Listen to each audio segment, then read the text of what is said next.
हम लोग धूमिल जी की जो आपके पाठ्यक्रम में दी गई पहली कविता है रोटी और संसद, उसको पढ़ेंगे।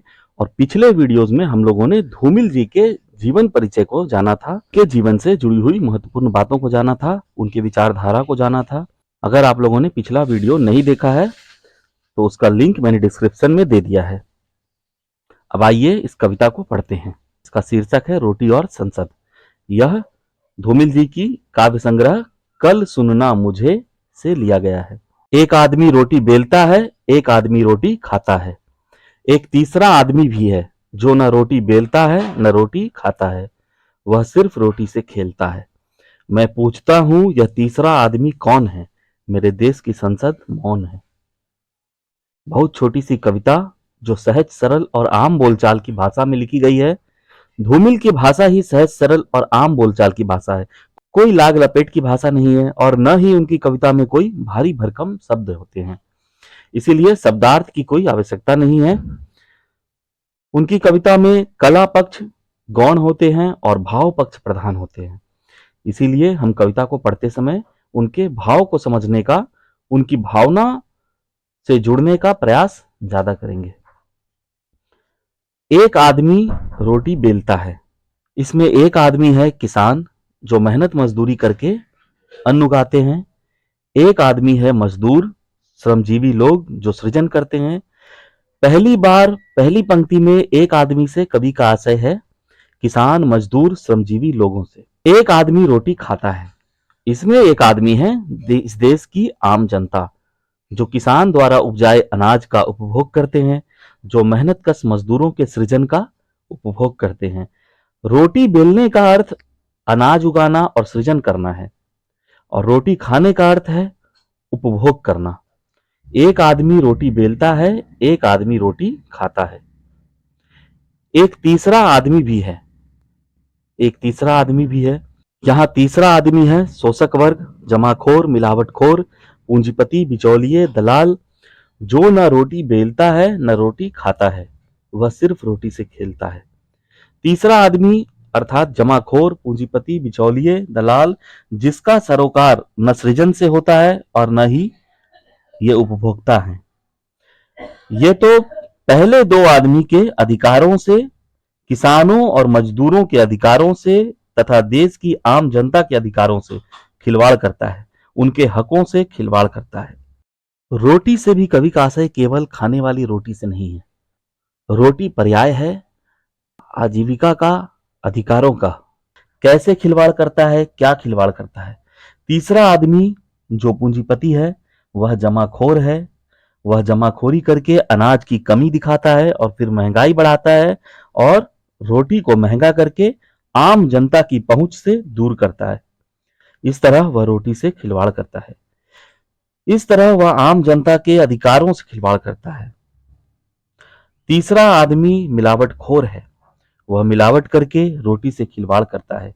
वह मिलावट करके लोगों के जीवन से खिलवाड़ करता है, लोगों के स्वास्थ्य से खिलवाड़ करता है। कवि कहते हैं कि वह सिर्फ रोटी से खेलता है। तीसरा आदमी प्रतीक है शोषक वर्ग का। वह केवल अपना स्वार्थ देखता है और जनता का शोषण करता है। कवि इसी तीसरे आदमी के बारे में कविता में पूछते हैं, यह तीसरा आदमी कौन है? कवि का यह प्रश्न आम लोगों को उन पूंजीपतियों की ओर इंगित कराने के लिए है। धूमिल जनवादी कवि हैं। जनता के प्रतिनिधि के तौर पर वे इस प्रश्न को खड़ा कर रहे हैं, कौन है यह तीसरा आदमी? वास्तव में कवि आम लोगों का ध्यान समाज के इस शोषक वर्ग की तरफ खींचते हैं। इस प्रश्न के माध्यम से कवि इन पूंजीपतियों पर अंगुली उठा रहे हैं, वे उनकी खिलाफत कर रहे हैं। कवि अपनी आपत्ति, अपनी शिकायत दर्ज कर रहे हैं और साथ ही जनता को झकझोर रहे हैं, जगा रहे हैं। यह तीसरा आदमी कौन है? मेरे देश की संसद मौन है। कवि एक ओर जहां पूंजीपतियों पर प्रश्न खड़ा कर रहे हैं, वहीं दूसरी ओर वे राजनेताओं से उनकी साठगांठ का भी आरोप लगा रहे हैं। जब संसद, लोकतंत्र का सर्वोच्च मंदिर, कवि के प्रश्न पर मौन रहता है, संसद का मौन होना राजनेताओं की चुप्पी उनके पूंजीपतियों के समर्थन को, शोषक के समर्थन को बयां करती है। अर्थात संसद पूंजीपतियों को बचा रहा है।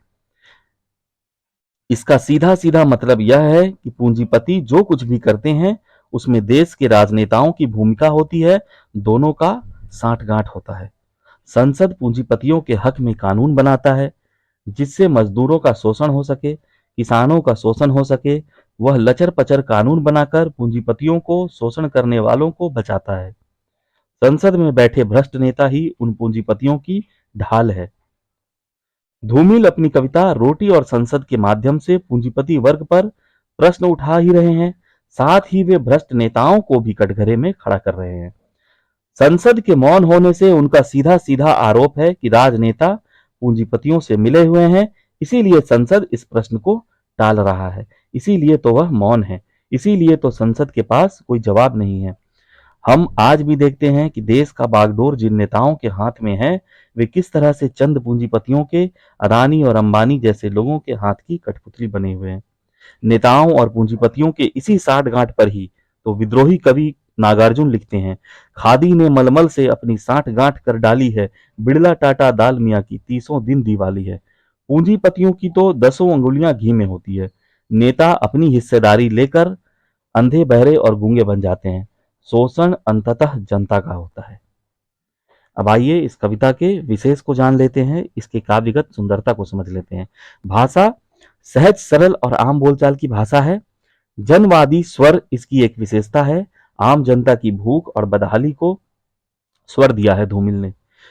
कटु यथार्थवाद भी इसकी एक विशेषता है। इस कविता में पूंजीपतियों और भ्रष्ट नेताओं के सांठगांठ को चित्रित किया गया है। तीसरा आदमी के माध्यम से कवि ने पूंजीपतियों के द्वारा किए जा रहे शोषण की तरफ आम जनता का ध्यान खींचा है। कवि ने राजनेताओं और संसद के निठल्लेपन और संवेदनहीनता पर तीखा प्रहार किया है। शैली इसकी व्यंग्यात्मक शैली है। अलंकार की अगर बात करें तो रूपक, प्रश्नालंकार और अनुप्रास अलंकार और यमक अलंकार का भी प्रयोग इस कविता में हुआ है। आदमी शब्द का प्रयोग 3 बार हुआ है और हर बार उसका अर्थ भिन्न भिन्न है। अतः एक तरह से हम कह सकते हैं कि इसमें यमक अलंकार का भी प्रयोग हुआ है। सार गर्भिता या गागर में सागर भी कह सकते हैं, यह भी इस कविता की एक विशेषता है। इस कविता में बहुत कम शब्दों में बहुत गहरी बात कह गए हैं धूमिल।